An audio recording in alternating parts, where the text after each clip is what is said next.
Bonjour et bienvenue à une autre émission Conversation avec.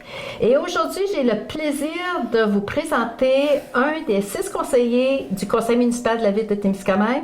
Et ça fait plaisir de jaser avec lui. Et j'accueille conseiller Vincent Labranche. Bonjour. Bonjour, ça va très bien. Bienvenue et merci d'avoir répondu à notre invitation. Ça me fait plaisir. Et de venir jaser un peu avec nous. Donc, conseiller Vincent, vous êtes conseiller municipal depuis novembre 2017. Exactement, oui. Alors, donc ça veut dire que ça fait 15 mois que vous portez ce chapeau-là de conseiller municipal. Comment ça va? Est-ce que le chapeau s'ajuste à chaque les mois ou est-ce que vous étiez surpris puisque vous avez gagné votre siège finalement? Oui, oui. Quelle était votre réaction? À ce moment-là, on retourne au mois de novembre 2017. On retourne au mois de novembre, lors des élections. Ça a été vraiment, ça a été une très belle expérience. OK. Et puis, j'avais contre moi, c'était Bertrand, qui a fait une très belle prestation. Fait que j'étais vraiment content du résultat. Puis ça a été super, ça a été vraiment une belle expérience de le vivre, de vivre ces élections-là. C'est quand même très stressant. On décide de faire la politique pour des raisons de vouloir changer le monde, de vouloir changer les choses, de vouloir améliorer, d'amener C'était quoi vos raisons, justement, pour vous présenter? Parce que je pense l'événement Brise-Glace, qui a vraiment prouvé... OK, là, je me suis vraiment présentée, je me lance, j'essaie de me présenter en politique. C'est la soirée des candidats qu'on a eu. Ouais. Puis on a eu des commentaires très positifs de tous les candidats qui étaient présents sur la scène. Donc, quelles étaient vos raisons pour justement pour dire, moi, j'aimerais ça? Quelles étaient vos raisons? Ben, ça fait quand même plus de 30 ans que je suis à Témiscamingue. Je suis arrivé, j'avais 5 ans. Okay. J'ai grandi ici, je suis à l'école ici. En grandissant, je me suis impliqué dans les sports, étant entraîneur, étant directeur de la Ligue des hommes, peu importe. Je m'impliquais beaucoup dans la communauté. Et puis, de plus en plus, après ça, il y a eu les Jeux du Québec qui est arrivé je me rappelle plus, en 2017. Janvier, exactement. Oui. Et puis, je voyais que j'étais capable de faire une différence de ce que j'étais capable d'apporter. Et puis, pas que les autres faisaient un moins bon job, que je pensais d'arriver à faire un meilleur job, mais ce que moi, je voulais, c'était vraiment, vraiment m'impliquer directement pour améliorer la vie de ma famille, de nous autres, mais surtout des citoyens de Témiscamingue. OK. Donc, il y avait quand même, vous aviez déjà au départ un sentiment d'appartenance à votre ville. Oui, effectivement. Ouais. Donc, vous connaissiez votre ville, citoyen depuis l'âge de 5 ans, etc.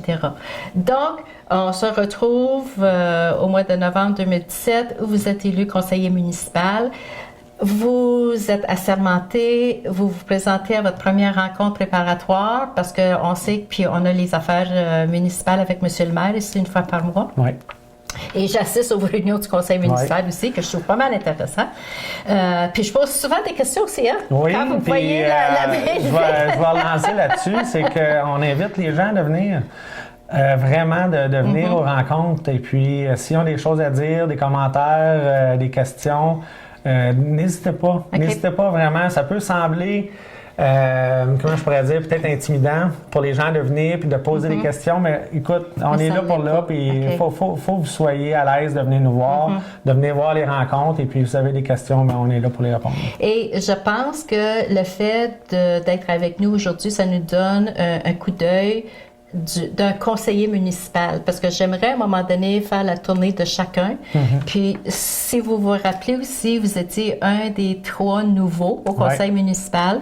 On s'était rencontrés, on avait fait entrevue, c'était super intéressant de jaser avec vous 3. Il y avait Patrick, Pascal et vous. Puis tout à coup, là, c'est vrai, on est conseiller municipal. Donc, ça veut dire que c'est intéressant ce que vous dites, que vous invitez les gens à venir aux réunions. Et ce qu'on fait lors des affaires municipales aussi avec M. le maire, j'essaie de poser des questions aussi que les gens, peut-être, parce que c'est quand même intéressant, qu'est-ce qui se passe à une réunion du conseil municipal. Donc, maintenant, on se retrouve à votre réunion préparatoire. On sait qu'il y a 6 dossiers, parce que vous êtes 6 conseillers municipaux. Oui. Donc, les dossiers, nous avons administration, urbanisme, travaux publics, sécurité publique, loisirs, promotion et développement. Puis promotion développement, maintenant, a changé de nom, je pense que c'est depuis janvier, là, j'ai remarqué à la réunion, développement économique, social, touristique et culturel. Oui. Bon, comment se fait le choix des dossiers? Alors, je pense, vous, votre dossier, c'est... Ben, le plus long de la Le plus long, là? OK. Le développement économique, social, touristique et culturel. On va prendre chaque adjectif séparément. Mais comment se fait le choix d'un dossier? Donc, quand on est assermenté, dans le fond, là, on a toute la documentation pour les dossiers qui s'en viennent. Oui. Puis, parce que dans le fond, on a des vraiment bons directeurs aussi en place, qu'eux autres, il faut qu'ils assurent la continuité, même si on est nouveau. Donc, la première rencontre, dans le fond, c'est vraiment de se mouiller, mais en même temps d'apprendre et aussi gérer l'opérationnel. On n'a pas le choix, les comptes à payer, les salaires, les ci, les ça. De rencontrer chaque chef de département qui est responsable de quel dossier. Donc, pour répondre à votre question, savoir comment ça se passe, le maire envoie la liste des 6 et puis demande à ses conseillers lequel il donne des choix. Priorité, nos 3 meilleurs choix. OK. Et après ça, fait un brainstorm, puis le maire décide qui titre au département que lui aimerait.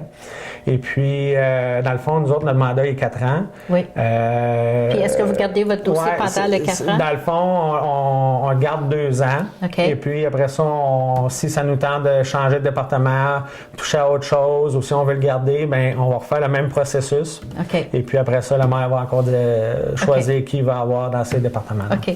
Donc, c'est intéressant quand même que peut-être au bout de 2 ans, vous avez le choix de choisir un autre dossier, puis un autre dossier complètement différent, mais ça va vous permettre d'acquérir une nouvelle expérience puis de connaître, qu'est-ce qui se passe? Moi, je suis curieux, je veux savoir qu'est-ce qui se passe dans ce département-là. Oui. OK. Donc, ça veut dire que votre dossier, développement économique, social, touristique et culturel. Mais avant de toucher à votre dossier, c'est intéressant ce que vous dites au tout début, parce que vous devez rencontrer les gens, savoir comment ça se passe, là. Est-ce que vous recevez une formation, parce que oui, c'est la fondation pour pouvoir fonctionner comme conseiller, là. Ça prend toujours une base, vrai? Oui. Donc, est-ce que vous recevez une certaine formation pour savoir, OK, mais c'est quoi vraiment mon rôle? Oui, je représente les citoyens de ma ville. Oui, je vais être responsable d'un certain dossier, mais qu'est-ce qu'il faut que je fasse? Puis, j'ai-tu des affinités avec celui-là? Oui, je vais faire tout ça. Est-ce que vous avez une formation en partant pour savoir quel est votre rôle comme conseiller municipal et quelles sont vos responsabilités? Oui, puis c'est vraiment important, vraiment, vraiment important. On a commencé tout de suite avec une formation, justement. Je me rappelle plus le nombre d'heures, mais quand même une bonne formation à faire en ligne. Tout ce qui a rapport avec la déontologie, tout ce qui a rapport avec les règlements municipaux, toute la logistique en arrière de ça. Qu'est-ce qu'on a le droit de faire, qu'est-ce qu'on n'a pas le droit dans telle situation. Confidentialité, oui, exactement.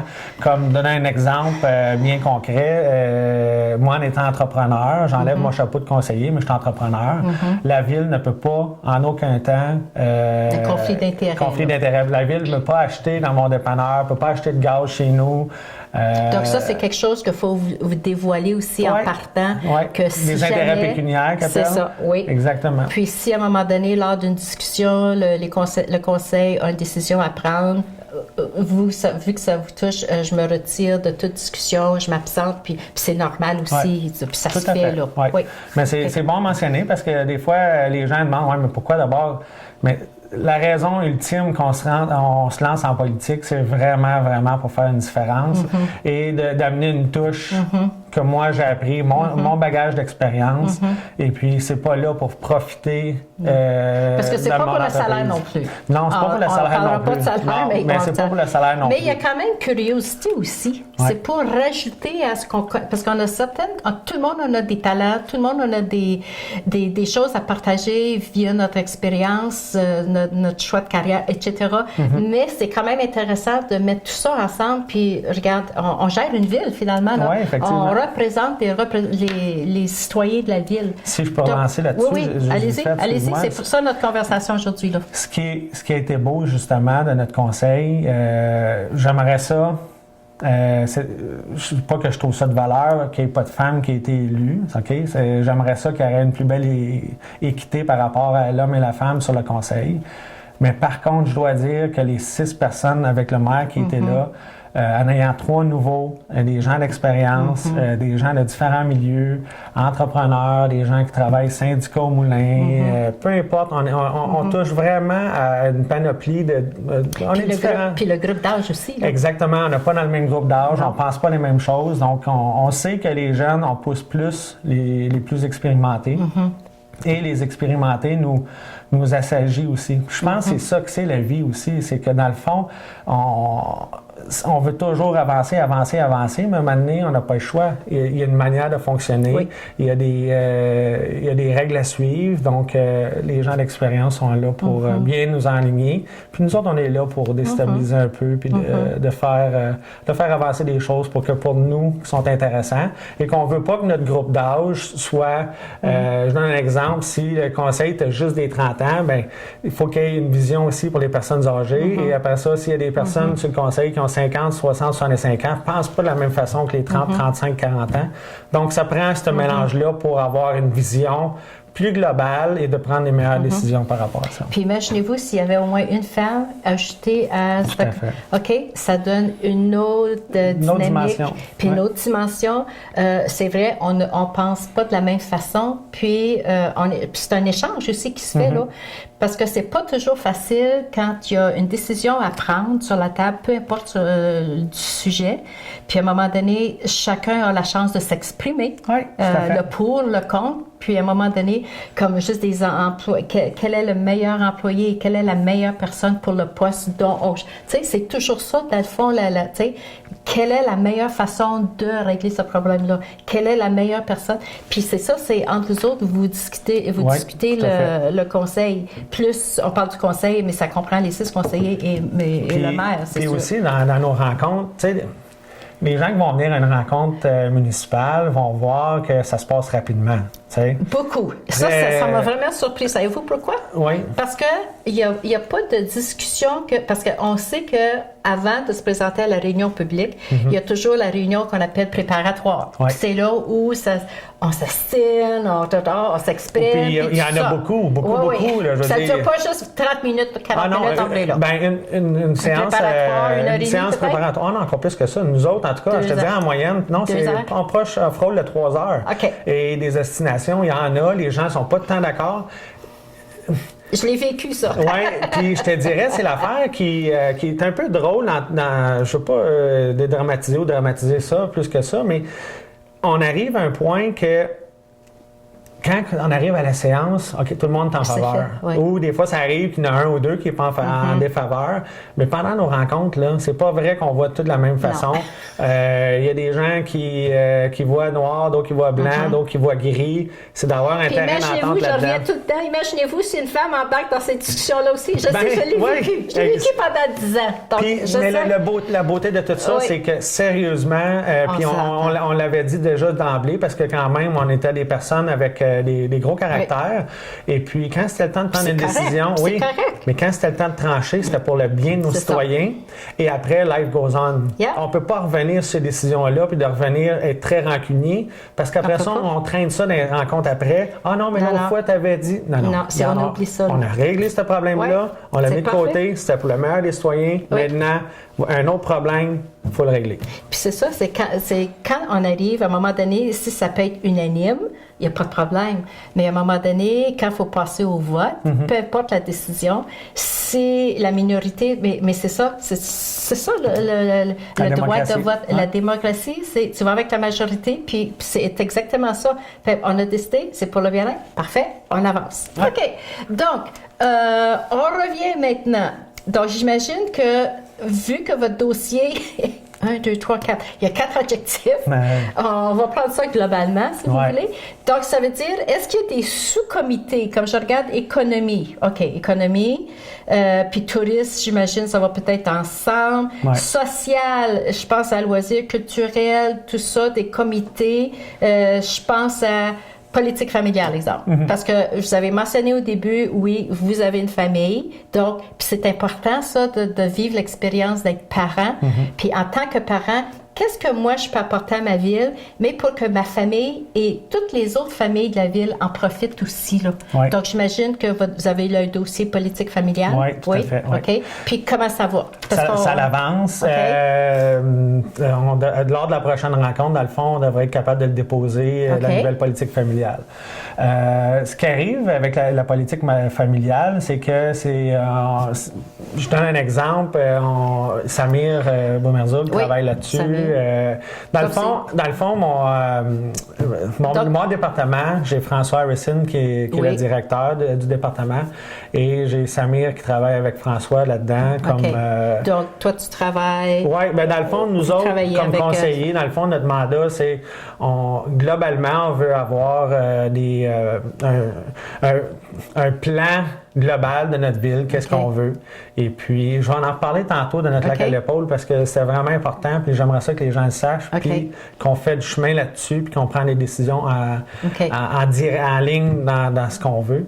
Donc, ça veut dire que, on va s'interrompre, mais c'est correct, c'est ça le but de notre conversation-là, OK? Puis je pense que les gens, nos téléspectateurs, trouvent ça pas mal intéressant aussi, là, OK? Donc, on parle de François, on parle de Samir, donc c'est sûr, puis on parle des autres conseillers. Comme j'ai dit au tout début, ce serait intéressant que je rencontre aussi chacun des autres conseillers quand je fais avec vous. Là. Donc, chaque conseiller a leur propre directeur. C'est ça que je t'ai pour dire. Donc, dépendant du dossier, comme je regarde urbanisme, le conseiller qui est responsable du dossier urbanisme fait partie du CCU, le comité consultatif d'urbanisme. Donc, les décisions passent par ce comité-là. Ensuite, les recommandations arrivent au conseil. Le conseil, vous en discutez, vous acceptez ou vous refusez.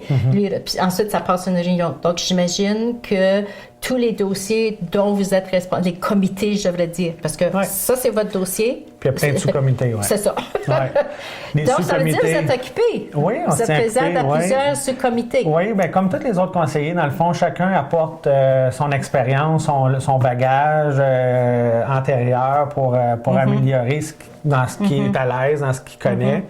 Dans le développement économique, social, touristique et culturel, dans le fond, il y a plein de sous-comités. Donc, vous êtes présent à chacun de ces sous-comités-là? Oui, pas mal, oui. Où je suis au courant de ce qui se passe. Dans la politique familiale, je n'ai pas été là à toutes les rencontres. Mais par contre, Samir m'a envoyé les informations. Un coup qu'il est allé chercher toutes les informations que la ville, les citoyens, parce que les citoyens ont été interpellés là-dedans, savoir qu'est-ce Donc, c'est sûr qu'il y a des bénévoles qui siègent sur le comité familial. Oui, exactement. Il y a d'autres bénévoles, il y a d'autres gens de tous les organismes aussi alentours pour la politique familiale elle-même. Bien, on prend ça comme exemple. Comme exemple. Après ça, tu as le côté, mettons, touristique. Là, il y avait le Tourist Kipawa. Là, il y a des choses qui ont été faites dans notre année. Après ça, il y a des ajustements à faire. Donc, les prochaines étapes dans ce dossier-là, ça va être de rencontrer justement Kipawa et aussi Québec pour voir où on s'enligne dans tout ça. Je sais que M. le maire en a parlé lors d'une de nos réunions aussi. Mais ça veut dire que, comme conseiller, c'est intéressant d'entendre des sous-comités suite au dossier dont vous êtes responsable. Mais ça veut dire que quand vous arrivez à la réunion préparatoire, puis on sait, parce que quand on passe à travers de la réunion, justement, les items qui font partie de l'agenda correspondent à chacun des 6 départements là, à la ville. Donc, ça veut dire que à la préparatoire, si, je ne sais pas, là, on va parler de votre dossier, à un moment donné, donc, s'il y a un point à l'ordre du jour dans ce dossier-là, vous êtes capable de parler puis d'ajouter d'autres informations aux autres conseillers parce que vous étiez présent à ces réunions-là. C'est comme ça que ça fonctionne pour chaque conseiller. Oui, puis chaque conseiller amène justement Donc, vous êtes le lien entre le comité puis le conseil municipal. Exactement. Pour vendre la salade de ton comité. Si ton comité a besoin de ça, c'est intéressant, vendre ta salade, donc, parce qu'on n'a pas parlé de budget. Donc, ça veut dire que vous avez un rôle très important pour le budget de la ville. Mais comme, OK, on revient à ce que vous venez juste, ça rouvre une autre porte dans notre conversation. On touche à bien des sujets, mais je pense qu'ils sont tous interreliés. Hein. Donc, c'est sûr que vous défendez votre salade. C'est intéressant que vous le mentionnez comme ça, parce que c'est vrai. À un moment donné, regarde, mon comité, là, ils veulent organiser, je sais pas quoi, là. Puis, oui, on a préparé un budget, on en a parlé, mais je pense par expérience qu'en arrivant à la réunion préparatoire, vous présentez le projet aux autres conseillers avec ça va nous coûter ça, puis oui, je pense qu'ils ne peuvent pas le refuser là, quand le comité fait son travail, fait son devoir, comme on dit. Oui, exactement. Tu n'as pas le choix d'arriver préparé, puis de là l'importance de travailler avec des gens d'expérience. Oui. Que ce soit Steve, Gilbert, M. le maire Yves, et je vais prendre dans le cas spécifique M. Pierre Gingras, qui c'est un monsieur qui est organisé. Il était DG aussi à un moment donné. Écoute, M. Pierre, j'apprends beaucoup de lui. J'apprends des autres aussi, mais Pierre, il a une rigueur, il est préparé. Il a une sagesse. Quand il y a un dossier qu'il veut faire avancer, ben il s'y prend de la bonne façon. Donc, j'ai beaucoup à apprendre de ça, fait que c'est le fun parce qu'on apprend à connaître des gens qu'on n'aurait pas côtoyés naturellement. Mais vous apprenez aussi, puis ils vous montrent, sans nécessairement dire, mais à un moment donné, je pense que vous êtes assez présents, les trois nouveaux, que vous remarquez comment, puis là, ils sont là pour une raison, les trois autres, là, qui ont déjà l'expérience. On a toujours quelque chose à apprendre, peu importe notre âge. Tout à fait. Puis quand on revient au budget, ben c'est sûr que le budget... Écoute, j'étais un gars de budget, j'étais un gars de business. J'ai pas plus de connaissances que monsieur, madame, tout le monde, mais par exemple, j'ai une rigueur par rapport à ça. Puis quand il y a des dépenses qui sont inexplicables ou des choses qui peuvent attendre, ce qui est important dans tout ça, c'est la préparation et où est-ce qu'on va aller. Et les priorités aussi. Oui, exactement. Parce qu'un budget, là, quasiment le trois quarts du budget il est déjà dans l'opérationnel. C'est des choses qui deviennent difficiles quand tu as à gérer avec des syndicats, avec des choses comme ça. Mais c'est tous les gens qui sont là sur place, qui font beaucoup de travail pour améliorer la qualité de vie. Tu sais, tous les gens qui sont là, qui travaillent... c'est ça qui est le but, ça. C'est ça, exactement. À la ville, au centre, au parc. On veut que les parcs soient déneigés. On veut que quand on va aller faire du patin, que ça soit propre, que ça soit fonctionnel. Donc, l'opérationnel, il coûte quand même extrêmement beaucoup. Donc, quand on arrive avec, mettons, comme mon département, qu'on veut développer, on parle de développement économique. Mais c'est quoi le budget? Avec quoi qu'on travaille? Mais c'est large aussi, parce que tu as économique, tu as l'adjectif économique, puis on voit l'adjectif là, touristique, puis aussi culturel. À un moment donné, c'est relié ensemble, ça. C'est un gros département. C'est un gros département qui demande beaucoup de budget par rapport aux autres. Ceci étant dit, nos experts et nos directeurs, aussi, eux autres, ont une wish list, ont une liste à laquelle, exactement, une liste d'épicerie qu'on appelle, et puis qui est des choses qu'ils veulent faire. Fait que ce qui est important, c'est d'aller s'asseoir avec ces gens-là, de discuter, voir où est-ce qu'on s'en va. Là, encore une fois, je vous remine en arrière, quand on a fait notre lac à l'épaule. OK. Ça, c'était au tout début, quand vous avez été élu conseiller municipal? Oui, au mois de mars, donc à peu près 4-5 mois après qu'on était... Puis le but d'un lac à l'épaule, parce qu'un lac à l'épaule, peut-être s'il y avait des gens, on sort de notre milieu de travail, on se rencontre dans un endroit, puis là, on s'assoit, on se roule les manches, puis c'est quoi notre vision? Qu'est-ce qu'on veut faire, notre projet? Qu'est-ce qui a marché? Qu'est-ce qui n'a pas marché? On évalue. Est-ce que c'est un peu ça? Puis on se parle, là, puis on décortique, puis OK, qu'est-ce qu'on veut faire, là? Est-ce que ça se fait chaque année, ça? Non, ça se fait pas chaque année. Okay. Dans le fond, ce qu'on a établi, nous autres, c'était important de se rencontrer parce qu'on était les 7 ensemble. Puis les 3 nouveaux en plus, là. Puis... c'est un alignement qu'on veut. Puis avoir une idée fixe de ce qu'on veut. Donc, nous autres, après cette journée complète-là de brainstorming, tout organisé, dans le fond, on avait quelqu'un qui était venu nous enligner, qui a travaillé fort. Pour vous aider, vous enligner pour animateur, préparatoire. Écoute, préparateur, il a été vraiment super là-dedans, M. Yves Beauregard, qui a fait une job colossale avec notre directrice Sophie, notre directrice générale aussi, qui a fait une belle job. Dans le fond, là, nous autres, on s'en allait là. Faut qu'on ait un alignement. C'est quoi qu'on veut? C'est quoi qu'on veut pour les 4 prochaines années? Il faut avoir quand même une certaine vision. Là. Et on a chiffré ce qu'on voulait. OK. On voulait avoir 30 familles nettes. OK. Puis ça, est-ce que vous êtes donné un échéancier? 5 ans. OK. C'est sûr que c'est plus loin que notre mandat. mais au moins, ils allaient être presque rendus à la ligne d'arrivée. On s'est donné 5 ans. OK. On va avoir 30 familles nettes. Ce qu'on veut dire par 30 familles nettes, c'est on veut qu'il y ait de moins en moins de familles qui partent. OK?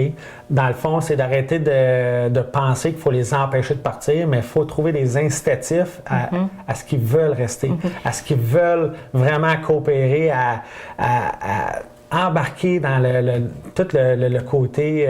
Donc, ça veut dire qu'il faut leur offrir quelque chose, que ce soit service, activité, logement. On touche à plein des choses, puis on touche à l'économie aussi. Oui, exactement. Donc, il faut les attirer, ces gens-là, mais une fois les attirer, il faut les garder aussi. Exactement. Comment est-ce qu'on peut faire ça? Fait que là, c'est là qu'on a établi qu'on voulait avoir 30 familles nettes au bout de 5 ans, en lien avec la planification stratégique. Oui. Qu'eux autres, ils veulent avoir 500 nouvelles personnes ça, c'est au niveau du territoire de la MRC, exactement. là. Oui. Mais on a ciblé. Et puis maintenant, c'est de savoir comment on le quantifie, comment il y en a présentement, qu'on soit capable de justifier notre rendement. Et après ça, à partir de là, découlent justement les priorités. Sont où les priorités? Donc, quand on touche touristique, économique, social, culturel, peu importe, dans mon département, je parle. Oui, on parle de votre... Quand on arrive puis on veut trouver quelque chose, bien, ce qui est important, là, on fait toujours, comme quand on est en mathématiques, là, on fait les cercles. Là. Non, mais quand on fait nos cercles, là, ce qui est important, là, c'est qu'on touche les 3 sphères. On a bien beau travailler le côté, on a bien beau travailler le côté touristique. Intéressant ça. Mais on veut travailler notre côté touristique, mais qui améliore la qualité de vie de nos gens et puis qui attire les gens à venir à Témiscamingue. J'aime l'image. Donc, au lieu d'arriver de dire qu'on se lance partout, à essayer de juste être opérationnel, mais de dire, regarde, hey, oui, on va faire. Puis j'ai rien contre la piste cyclable se rendre jusqu'au parc Pémican. Okay? C'est quelque chose de grandiose. Mais ce qu'on a voulu faire, c'est de vraiment cibler le downtown de Témiscamingue pour améliorer la qualité de vie de nos gens, de nos citoyens, et être capable d'attirer les gens, de venir sur le côté touristique. Qu'est-ce qu'on peut leur offrir pour Exactement. attirer leur attention, leur curiosité pour qu'ils viennent voir qu'est-ce qui se passe à Témis? OK. Bon, puis si on va dans le concret, là, on est en train de terminer la phase, le beau projet, puis ça, c'était pas nous autres qui l'a fait, c'était l'ancien conseil, les marches des pipelines. Oui. OK? Ça, t'améliores la qualité de la vie de tes citoyens, le sentiment d'appartenance, parce que c'est beau, ça vient d'ici, tu es dans la forêt, tu peux voir des belles images, et aussi, là, il faut le rendre touristique. Donc, là, ce qui est important, c'est de le mettre sur une map, faire un beau sentier, et par l'instance, améliorer ce qu'il y a alentour de ces marches-là. Et après ça, bien, être capable d'avoir des belles signes de belles signalisations pour que ça soit user-friendly. C'est ça.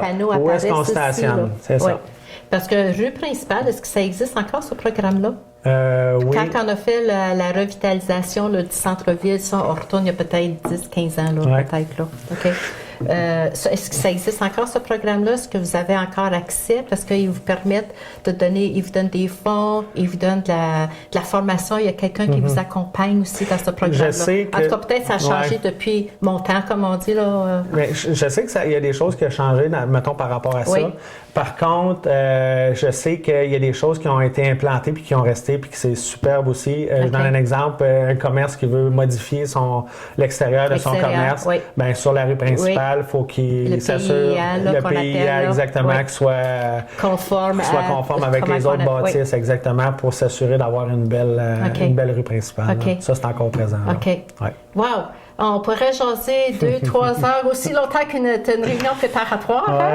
Donc, votre dossier, il comporte, mais j'ai aimé l'image que vous venez de partager avec nous, puis ça me permet de remettre mon chapeau de prof de mathématiques avec les 3 cercles, l'intersection des 3. Puis c'est vrai, ça touche l'économie sociale, touristique, c'est tout relié ensemble. C'est relié à un moment donné. Donc, tu attires quelqu'un, il va augmenter l'économie, mais il faut, c'est super intéressant. Puis on n'a pas le choix. Écoute, on est un petit village, on est une belle petite ville, on n'a pas les fonds qui sortent de nulle part, on n'a pas le choix de bâtir de l'intérieur. Donc, c'est le sentiment d'appartenance. J'en reviens à ça depuis longtemps. Vraiment, il faut travailler notre sentiment d'appartenance, notre fierté. Les gens vont s'impliquer davantage et par la bande. Puis on le voit depuis une couple d'années que, et je veux pas enlever le slogan de mon directeur, mais vraiment, il s'en passe des choses à Témiscamingue. Puis quand tu le crois, quand tu le vois, puis quand tu l'appliques, ben ça a des résonances partout. Puis les gens, quand on va dans les rencontres, parce que je siège aussi sur planification stratégique au Témiscamingue, de la MRC. De la MRC. Okay. Peu importe où est-ce qu'on est, ça résonne, puis il s'en passe des choses ici, puis on le verbalise. Ça se répand, cette énergie-là aussi. Là. Donc, j'imagine que localement, c'est intéressant d'entendre tout ça, là. Mais il y a sûrement notre réalité. On dit toujours, oui, on est dans le sud du territoire de la MRC, mais il se passe quand même des choses. Puis je pense qu'ils commencent à nous connaître aussi. Parce que juste cette année, je ne sais pas si vous êtes au courant, mais on a un échange d'émissions avec Télé-Témis. Donc, il y a notre émission de Pour votre info, on l'envoie à Notre-Dame-du-Nord. Puis eux autres aussi, ils nous envoient. Donc, eux autres, commencent à nous connaître un petit peu plus qu'est-ce qui se passe à Témiscamingue. Là. Parce que c'est ça qui est notre réalité aussi. Puis, ça fait longtemps, puis on parle toujours de ça, notre réalité à la frontière Ontario-Québec. Tu sais, des partenaires, donc ça prend des... C'est énorme, là, hein, mais c'est quand même intéressant puis de savoir continuer à avancer aussi. Oui, puis... comment je pourrais dire ça? Notre plus belle force, honnêtement, puis en toute honnêteté, ce que moi je présente, ce que moi je ressens, une de nos plus grosses forces pour de vrai, c'est Norby. Okay? C'est notre grosse force puis c'est notre grosse faiblesse en même temps. Pourquoi c'est notre force? C'est notre force dans le sens que on est chanceux d'avoir une belle ville de 50 000 de population proche de nous. Qui nous donne accès à tous ces services-là. La faiblesse de ça... On n'a pas de passeport au poste. Exactement. Ça voulait dire. Non, mais le gros problème, c'est justement, c'est qu'on se retrouve à être deux frontières. Oui. C'est ça qui est notre plus grande faiblesse. OK?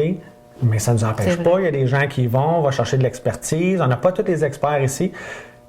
Mais par contre, ce qui est important de faire comprendre aux gens, c'est que tout ce qui est à l'intérieur de notre petite municipalité, mais il faut savoir ce qu'il y en est. Il faut savoir comment est-ce que ça coûte comparé à rester à Norby. Il faut savoir les avantages qu'on a. Il y en a des inconvénients, mais si on se concentre juste sur les inconvénients, sur le côté négatif, c'est facile de trouver ça, aucun problème. Mais c'est quand tu es capable de t'approprier le côté positif, quand tu es capable de voir que aller faire de la raquette dans ta cour arrière, puis qu'il n'y ait pas personne là pour te demander ton 25$ pour passer, pour te parker ou te stationner, c'est toutes ces choses-là qui font toute la différence. Quand je vais dans les Laurentides voir ma soeur et ma belle-sœur qui sont là-bas, ils nous regardent, ils disent « Hey, vous avez accès à tout. » Puis nous autres, là, on arrive... C'est gratuit. C'est gratuit. Mais tu sais, nous autres, quand tu l'as, naturellement, on le prend pour acquis.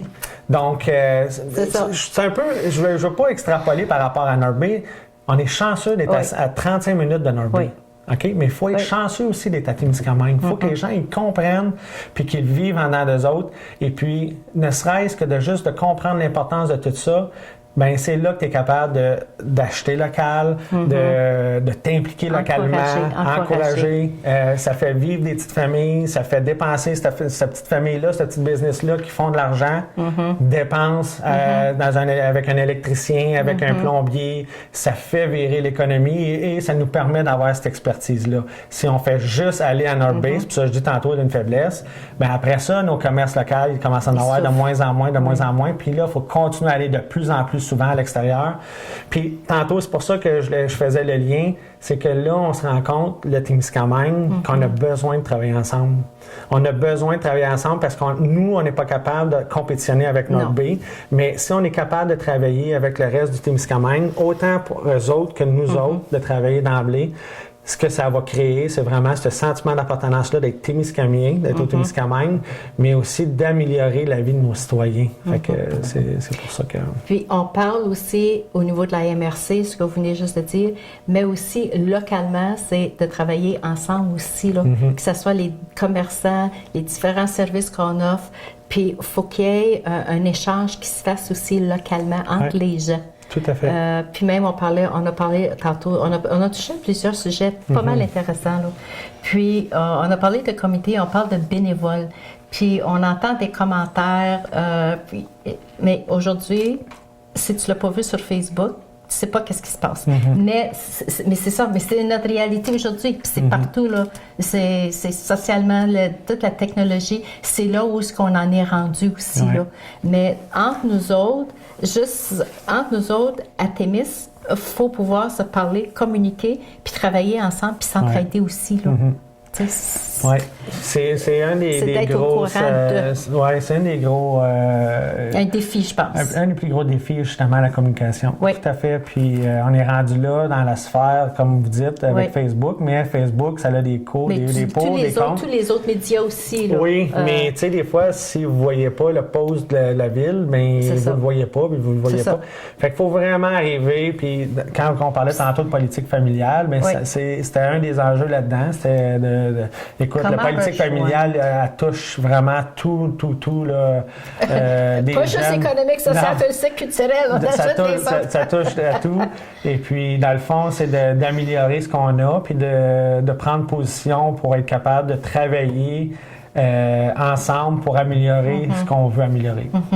Donc, à vous entendre parler, vous aimez votre nouveau rôle de conseiller municipal. J'adore ça.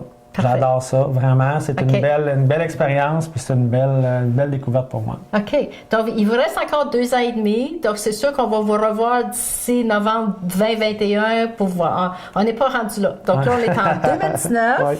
On va préparer le centenaire, mais ça va être une autre émission l'année prochaine, ça. Donc, c'est parce qu'on sait que ça s'en vient.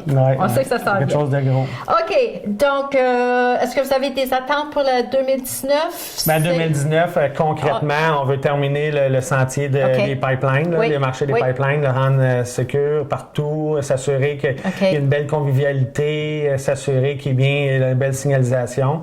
Et après ça, il y a d'autres beaux projets qu'on travaille justement en lien avec le 100e pour se rendre là puis d'améliorer nos infrastructures. Puis ensuite, on a annoncé, M. le maire a annoncé, puis on l'a annoncé pour votre info aussi, la ville de Témiscamingue va être la ville hôtesse pour les finales régionales en janvier 2021. Donc, dans le but, on peut s'attendre à l'année 2021. Ça va être vraiment intéressant. Donc, il faut s'organiser pour accueillir les gens pour qu'ils viennent voir 2021. Là, il va falloir que vous veniez voir parce qu'à tous les mois, sûrement qu'il va y avoir quelque chose. Si je connais la ville, là, le comité, vous allez organiser quelque chose à chaque mois. Donc, à suivre, on ne parlera pas de ça, mais on reviendra. Ben, merci beaucoup, conseiller Vincent. C'était vraiment plaisant de jaser avec vous.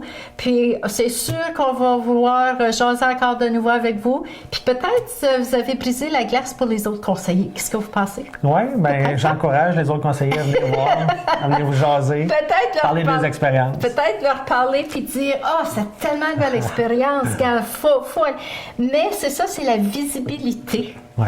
Je pense que c'est ça qui est important aussi. La visibilité puis la proximité. Oui, excellent. Merci beaucoup, conseiller Vincent.